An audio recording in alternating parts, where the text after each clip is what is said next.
You're listening to the audio production of A Mission Without Borders: Why a Father and Son Risked It All for the People of Ukraine, by Chad Robichaux with Craig Borlas. Published by Thomas Nelson and read by the author, Chad Robichaux. Foreword read by James R. Cheatham. Epilogue read by Hunter Robichaux. A note before we begin. Don't forget to download the accompanying enhancement PDF from your audiobook provider.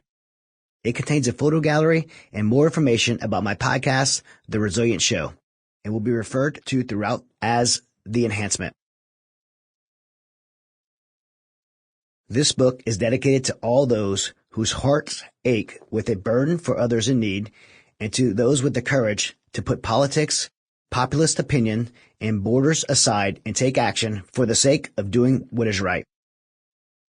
To all the people of Ukraine who didn't ask for this political war over ideology, land, greed, and corruption, and simply desire to live free, we see you, we stand with you, and we pray for God to bring peace to your lives and land.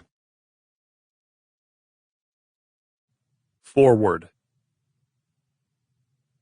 I first crossed paths with Chad Robichaux in 2021, shortly after the fall of Kabul to the Taliban.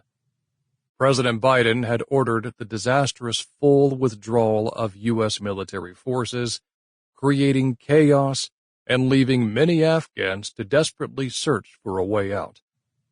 I was in Qatar with the organization I helped lead, Samaritan's Purse, to see how we could help the Afghans who made it out but left everything behind.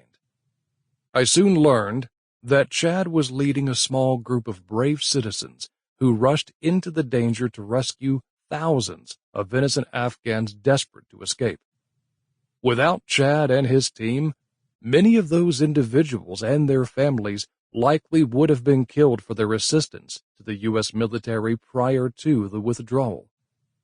As a former Army Ranger, I had served multiple combat deployments in Afghanistan and knew how valuable the work of Afghan civilians had been to our mission there.